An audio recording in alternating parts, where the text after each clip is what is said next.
see through the mouth, Eminem's hand inside, getting the goo, the caramel goo out. Oh, it'd be great. If I was directing an Eminem commercial, that's how I would do it. But this isn't Very Reasonable Eminem commercials. This is Very Reasonable Pilots podcast. Hello everyone, my name is Charles Long, and welcome to the aforementioned Very Reasonable Pilots podcast. Here with me as always. Did you just do the intro different? Yeah. That was weird. Here. I didn't. Can you do it again for me? Yeah. Okay. Right. Sure. Fine.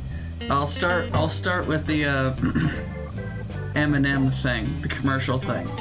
No, just do the intro. You know, this isn't Very Reasonable Commercials podcast. This is the hello everyone and welcome to the Very Reasonable Pilots podcast. I'm your host, Charles Long. With me as always is my co-host, producer, editor, co-pilot, and gunner, Jacob Gloff.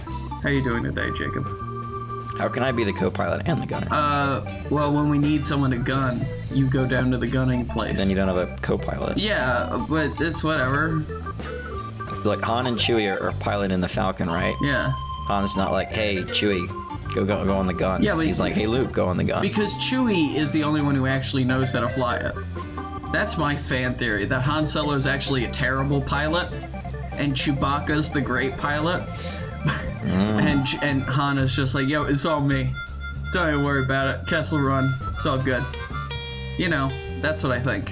And everyone can't speak Chewbacca language. What is it called? Wookiee language. Yeah. So they're like, whatever, sure. Kashyyykian, whatever it's called. I have no idea what that language is called. Anyway, speaking of Star Wars, my pitch is in space though. It's in space. Is it in Star Trek? Is it Star Trek? No, it's in a made-up universe, so I don't get sued by other people. And it's my own idea. Oh, fun. Yep, it's wonderful. What's it about? It's a space adventure because we haven't done one of those in a while. Never have we ever. And also because I watched Bad Batch yesterday. Oh, how is it? It's pretty good. The first episode's great. It's like an hour and 15 minutes, which I didn't see coming. Oh my lord. It was like a movie. Pretty cool. Anyway, it's sort of becoming a space adventure show, which is cool. That's exciting. With their quirky cast of characters. Yeah. And so I was like, I want to do that, but like, I don't want to do it exactly because then that would be copying. Yeah, I don't want Star Wars breathing down our necks any more than they already do. They don't own, buddy space adventures, so they can fuck off. I mean, they can they have a pretty good case for the Tales from the Death Star one. But besides that, and the Mandalorian, yeah. Yeah, besides those two. Well, no, those would be two shows that I'd pitch to them, and they'd be like, hell yeah, or hell no. Probably hell no. I think they'd say yes to one of them. Which one? I think Tales from the Death Star you could get, because it'd be like Star Trek Lower Decks, which is making waves in a good way. You know Star Trek Lower Decks? Yeah, I've heard of it. Yeah, I think if there was a Star Wars version of that, or Star Trek Lower Decks, if there was a Star Wars version of that, that would be fun. I just thought of an idea that's not related to the little joke you just made. Yeah. Tales from the Death Star should be in the Lego Star Wars universe. Why? Because then it fits more with the comedy. You can do some of the Lego Star Wars physical stuff. You know they just came out with the Christmas special, the Lego Star Wars Christmas special? I didn't know that. I want to be in that universe. Okay. Cool. Then it's cheaper. Yeah. Because you could just do animation. Yeah, you do animation, but and not you can Lego. do like it'd be funny. We'll not talk about this later because it's not important. Yeah, we have a pitch. There's a pitch that's happening. That anyway, has nothing to do with Star Wars, apparently. Well, I mean, you're gonna think of it when I tell you the name of the. Anyway, I will see imagine you're in this universe, right? And there's this one big galactic government that controls the whole universe. It's a democratic government. I called it the Grand Republic because I just needed a generic name, but it could be named whatever. The feds, man. Sort of the idea of the premise of this story is the Grand Republic controls the whole galaxy, whole universe, or whatever. But they're democratic, and a referendum comes up from the planets asking to secede. Yeah. and it passes. Oh. So all the Republic goes from like this huge thing to nothing. It doesn't exist anymore. Oh my lord. That's so crazy. all their services and all their armies just like disband instantly. Yeah, everything's gone immediately. They just like destroy the buildings and everything. Anyway, our story starts off with our 4 lovely characters. We follow a former Republic military squad who was laid off following the disbanding of the army. They now wander the galaxy in search of meaning. They were trained as soldiers since birth and have never lived outside the army. Our first one, her name is Brilla. She's the squad leader. She's a bit of a jack of all trades and a born leader. And she gets as for the leader thing, out. She's sort of like inspirational and driven, like Captain America is. Yeah. But a lot more like witty and laid back than he is, if that makes sense. Yeah, he's like the Captain America of Tony Stark. She's like, sorry. Yeah, Brillo. Just Brilla. Great for Brilla. Great for getting stains out. That's not a thing, is it? A Brillo pad is a thing they used. Brilla. Yeah, Brilla. I know, but okay. it sounds like Brillo. Okay, it doesn't. Maybe I'll change the name. No, I like it. Anyway, next we have Mal 10 or Mallow, which is a robot. Is he a marshmallow flavored robot? No. Is this how comedic is this universe that we've created? That you've created? I haven't created, Jack. Like the plot is like generally everyone is serious except for like the 3 other characters besides the commander. Okay. They're very joking. It's kind of like because I think it would be, you know how like the bad guys in the Marvel universe they don't really joke. Yeah. But like the heroes do. It's like that. Okay. You know. Yeah. So okay. Because I think it would be funny if, what was the robot's name again? Mal 10. Mal 10. I think it would be funny if we called him Mallow 10, and he's a synthetic being made entirely out of marshmallow that was originally purchased to work for like a rich family handling their kids, so that the kids who are biters can just bite away and it won't matter. And they got kicked to the curb because I don't think like if it's all. I don't think it should be all people from the military, and like they all stuck together. That's the point of the story. But I think there should be a few people from other walks of life that maybe have contradictory views with them. There can be the main cast from the military, but I think there should be a few other regular. Well, that would defeat the moral of my whole story, so not going to do that. Okay. Anyway, the Mal 10 or Mallow is a large, heavy robot. He's vile, angry, and rambunctious droid that loves violence and crushing things. He's got some computer problems that have made him love violence, and he just likes to destroy things.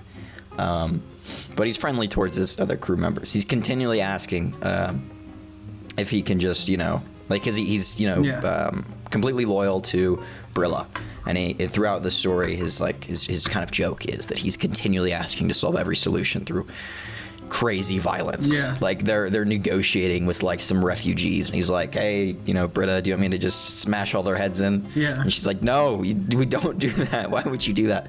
Anyway, I think it would be funny if he had he didn't really have great grammar, and it's like, when it comes to hurting people, he's like, "Can I break them?" And he's just pointing at a person. Like some guy stares like he has information. It's like, "Brilla, can I break him?"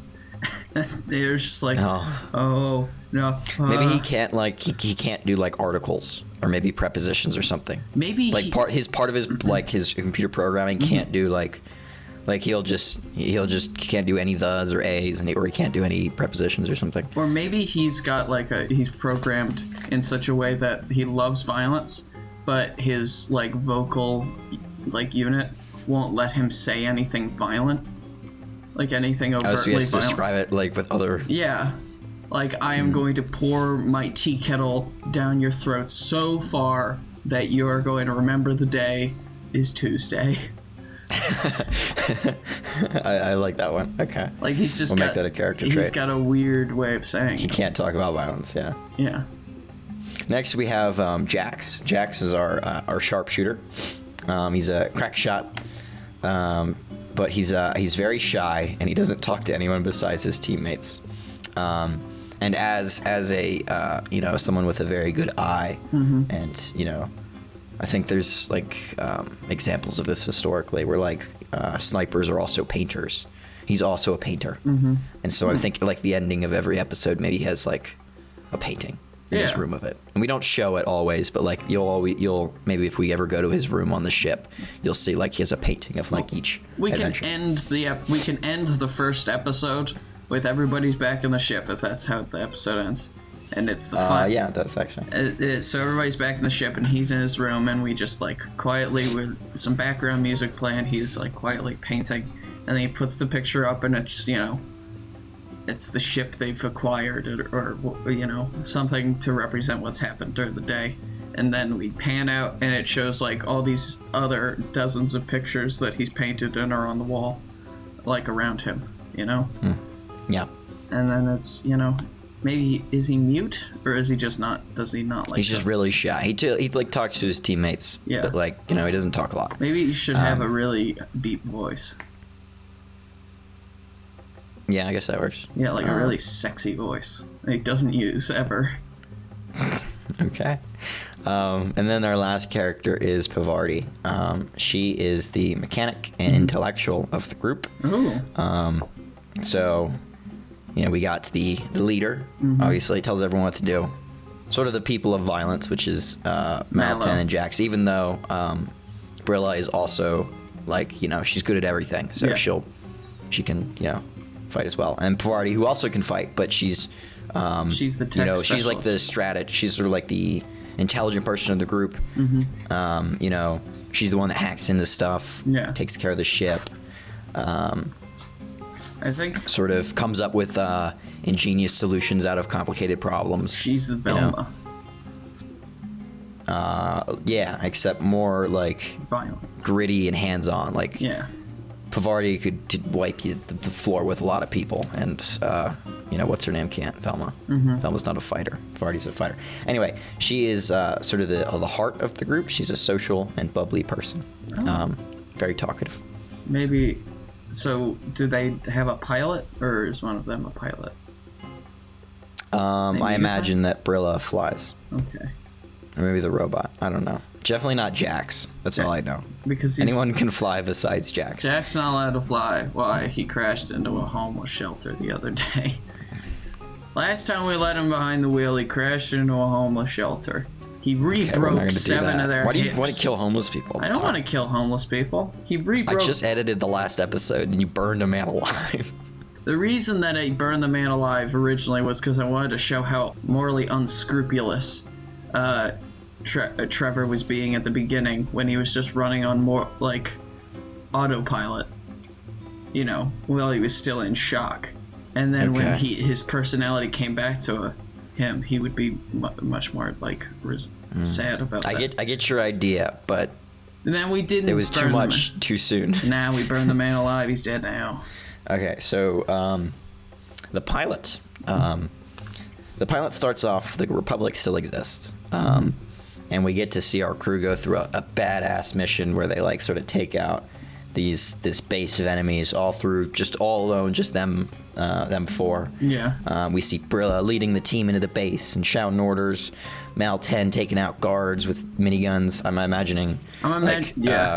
They get into a corridor and they're pinned down, and Brilla's like, "Oh, we need to go around," and Malten's like, "I got this," and then just like whips out 2 miniguns and wipes out the whole hallway, and she's like, "Well, I guess that works." Yeah, I'm imagining that they have like a lot of high-tech stuff because they're still working like for the government. Yeah, they got all these cool gadgets. So like maybe what's her name, Pavarti? Maybe Pavarti's like on a personal gyrocopter outside, hacking into the and they're all on like comms, and they're having a fun conversation while they're doing it about shampoo, maybe. And then, I imagine over the comms there's jokes and stories and such. I have Jax providing cover for Pavarti as she's hacking into the security system. Maybe she can be flying the gyrocopter up to it. Yeah. He's sniping people as they're trying to take her out. He's on a building across the way. Well, I imagine that the base was, maybe it's like a tree or something, because I imagine that the base was like in the woods, and it's like this big complex, like a huge complex, but it's like, you know, it's in a remote area. He's on top, maybe, Jax can't fly? No. Okay. Well, he's on top of the ship, and it's in cloak mode, so he's just on top of like an invisible thing that no one can see. Maybe he's just in a tower on the base, and he's, you know, covered from that. He's killed a guy.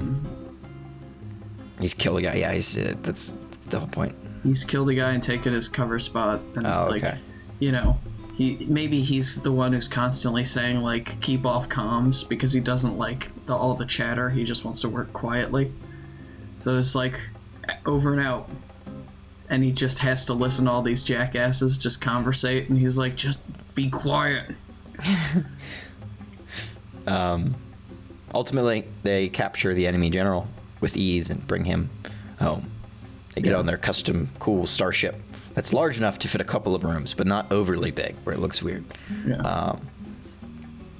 When they arrive at the Capitol, however, they see everyone leaving, and the Senate building is being like destroyed with a big wrecking ball. They're like, what's going on here? Yeah. And they're like, well, while you were gone out in, you know, bumfuck nowhere of the galaxy. Yeah.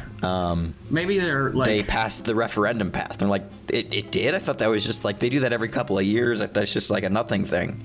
And they're like, well, you know, some of the senators got like some big paychecks, and so they let it pass. You know, all the independence lobby has been really putting a bunch of money, and they're like, really? They're just gonna, okay, the Republic's gone. What does that mean for us? And they're like, well, unfortunately, your bank accounts were in the Grand Republic Bank, and that doesn't exist anymore. Yeah. And you're not getting your last paycheck because the army doesn't exist anymore. And all of your stuff technically belongs to the Republic. Yeah. Which is now being like split up amongst the sector planets, so you need to return it all. All of your gear is get on off this loan. planet by tomorrow. I'm like, oh, sick. You can go to your home worlds if you'd like. I know most of yours have been destroyed in the Great Galactic War that we've been dealing with. But there's this payphone on the corner. Here's a few quarters. Have at it. And I think maybe we should start the series off there, like, you know, all of our crew are casually, they're sitting in what looks to be like a bus, you know, and they're just like, there's a little radio playing or a little screen playing. It's talking about like another year passes, and there's another historic referendum vote is occurring right as we speak. This is the 100th year since the last referendum was passed that joined all of the sovereign states into one unified government that we call the Feds. What is it? I don't know. Whatever. The Grand Republic. The Grand Republic. GRP. We'll call it GRP. Pavarti switches it off, and she's like, I hate politics. And then Jax is like, do you really think they're gonna pass it? You know, because polling or whatever. And Mallow's like, fuck no, of course not. You know, you kind of introduce people and you build up the world. And they're like, fuck no, of course not. They're all making bank off this shit. Nobody's passing anything. I feel like Mallow would be like, if they do, I will rain. You know, he's got to come up with some crazy analogy for killing people. I will rain thunder upon the skies of the planet. It's gonna be like really crazy and poetic. Yeah. And then Brilla's like, I think that means he's gonna like to kill him. Not really sure what that was. Like, they just don't understand his like large, abstract statements. He's got a very nice He's got a very large vocabulary, except for violent words. And you know, they're like, all right, let's go. You know, we got work to do. Chop chop. Brilla's like, chop chop, boys and girls. We got work to do. No use thinking about politics. You know, we're just warm bodies. And then they, you know, are like, all right, let's go. Mallow. Yeah, except for me. Except for me, boss. And she pats him on the back. It's like, that's exactly why you're my favorite. And then Brilla, Pavarti, and Mallow. Mallow.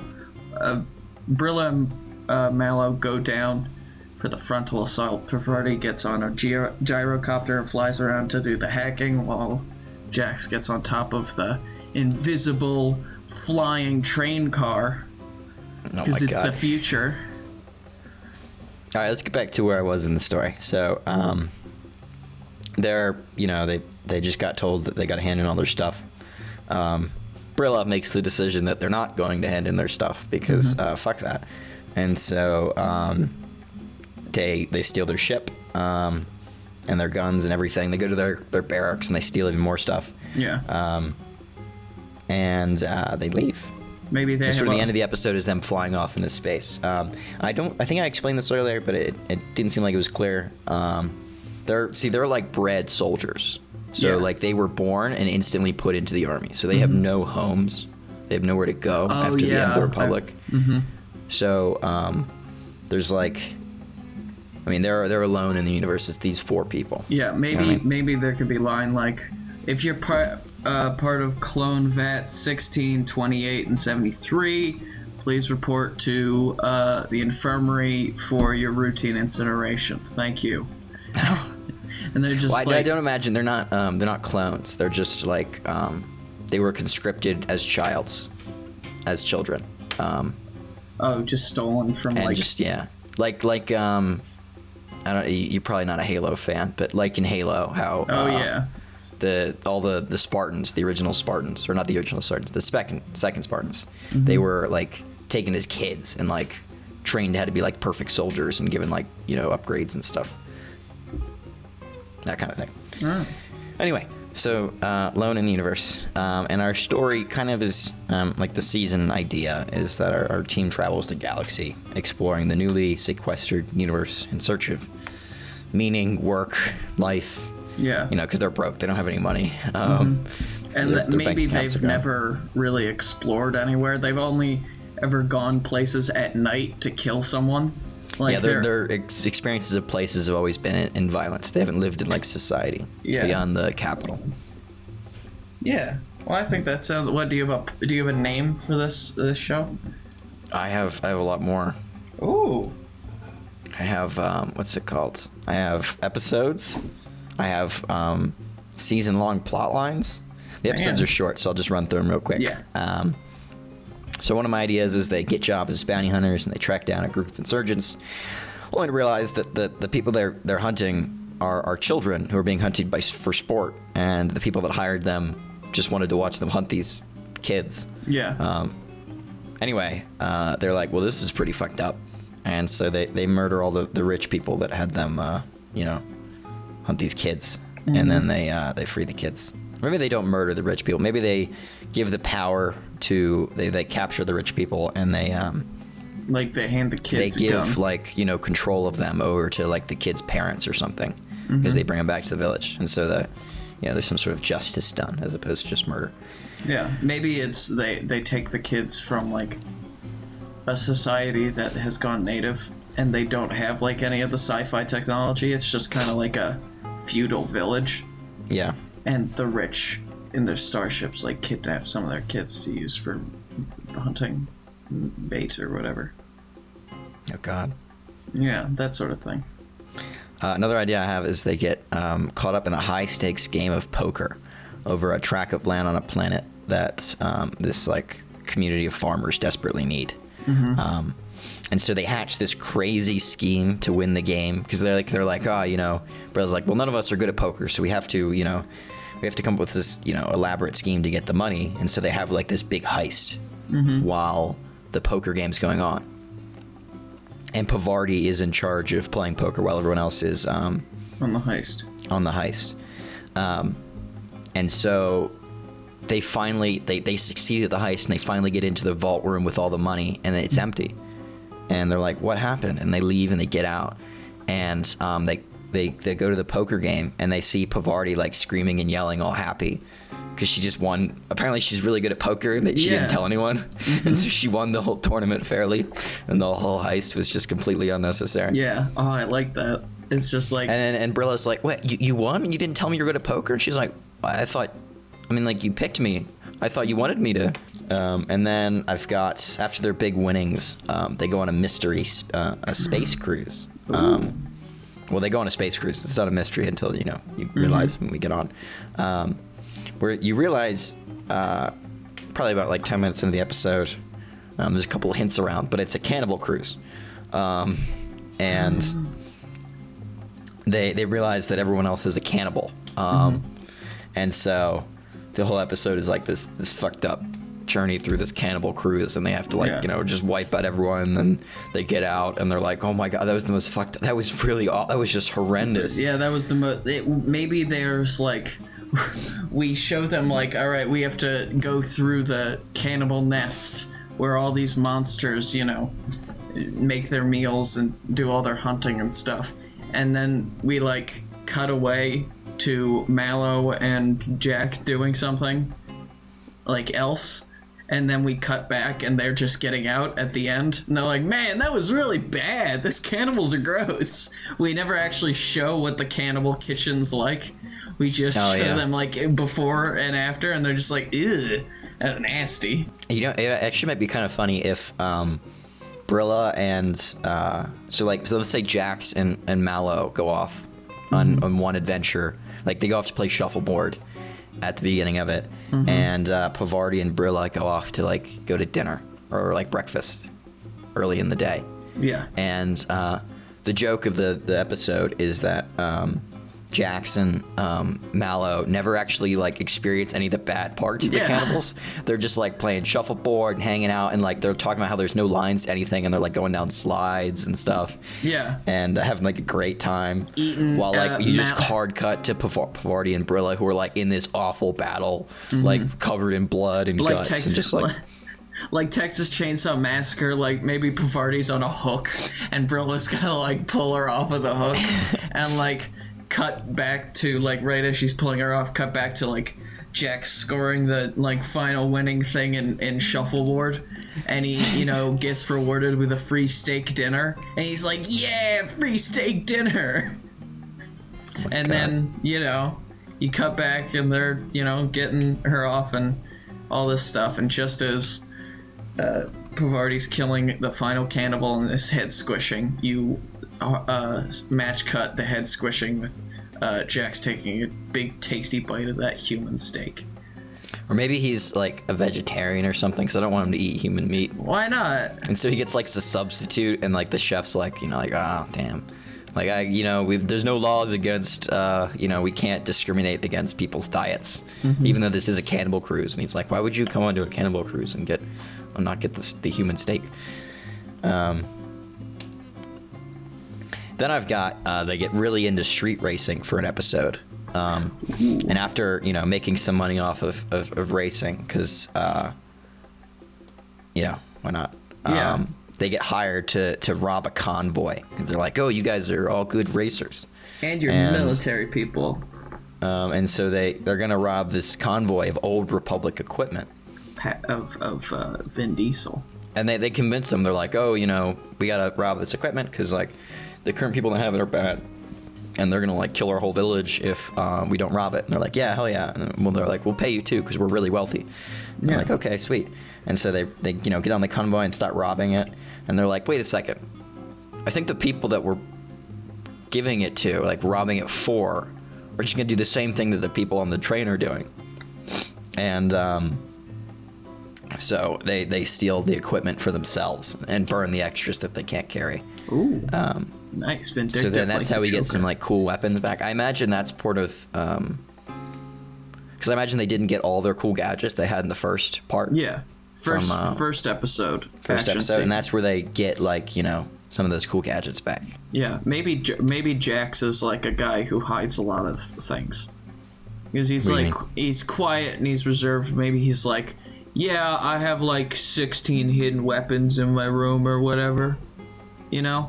Maybe he's got like a boot knife and a heel gun and a one of those things for Taxi Driver, where he goes, oh yeah, the slide and out comes gun, out of his sleeve. Those things are badass. Those things should be used more. Although I don't know how Travis Bickle made one. Seems difficult. It was like the door. It was like the drawer sliding thing, right? I don't understand how he turned that into something as efficient as it was. Anyway, so those are my episode ideas, but like sort of the three sort of points of this show that I hope to establish are Mal 10's journey to becoming more human-like. Yeah. So he's very robotic in the beginning, but throughout the show he gets more compassion, and he's less about violence. He's more about human stuff, emotions and such. He becomes a poet. Maybe we find out part of the season through on this the Republic raid, of the train where they take all the gear. They find their own records and they all do research into themselves, so we could reveal some personal truths, like what happened to the families they were taken from and all this stuff. Oh, that'd be nice, because maybe they want to look up to see who their real parents were. Yeah, and maybe we could reveal in that place, Jax, it says you're not fully robotic. It says you're an android, which means you have part human. You mean Mal 10? Part of you is Jax human. Is a human. Or, yeah, Mal 10. Sorry, Mallow. You're part human. You have a human brain. Or part human brain at least, and that's he starts becoming more of a person when he realizes that he is kind of a person. Maybe. Yeah. My other two are a subplot, which is a love story between Jax and Pavarti. And then the big one, the one that's actually important, is Brilla's journey to coming to terms with the end of the Republic. I imagine that throughout the story, the reason they're doing so many heroic things and helping out towns is because Brilla feels a need to help out. Yeah. Because she's missed that because of since the Republic's gone, and she feels they held an important place in the galaxy as the protectors of the innocent, and ultimately, I think it's probably going to end up as her being a sort of, not mercenary, but sort of the group's kind of the Guardians of the Galaxy, where they just help people out and they get paid sometimes, but they'll help out anyway. But it's her journey from being I am a small part of a much larger thing, and that's her identity as a human being, is a small part of a much larger thing. And the first season would be her evolution from that to being well, I'm just a person, and that's okay. I'm just me, and that's okay, man. Just trying to live, man. Yeah. Anyway, that's all I got. No, well, it sounds good. I would definitely give it a watch. I don't have any ideas for a name, though, which is a bit iffy. Got any cool ideas? Oh, I'll probably come up with it in post, if not. Probably. Vanguard Life. Vanguard Life? Vanguard Life, yeah. And can the ship be shaped like a really big, van? Van? Van, like a 1970s van, Volkswagen van. I think that'd be funny. No. Why not? Can at least the cabin be shaped like a van? The cabin? Yeah, the cabin where the pilot sits. Sure. Okay. Maybe they were part of the Vanguard before. And the van has nothing to do with it, it's just the Vanguard, but they also happen to have a van. I can't wait till this episode comes out and I leave this part in, but it's not titled that. I love it. Alright, well, thank you everyone for listening. I've been your host, Charles. Along with me as always has been my co-host, editor, producer, co-pilot, and gunner, Jacob Gloth. If you enjoyed this, please give us a like, subscribe, tell all of your friends. If you want to talk to me, you can find me at Twitter, at Charles_Lungs. And if you want to talk to the podcast, which is also me, you can go to at VRP podcast on twitter.com. I check it every once in a while. Yeah. I check it. I just, all I do is retweet my own. Yeah, I know you do. Yeah. All right. Well, thank you everyone for listening and have a good day. Goodbye. Bye.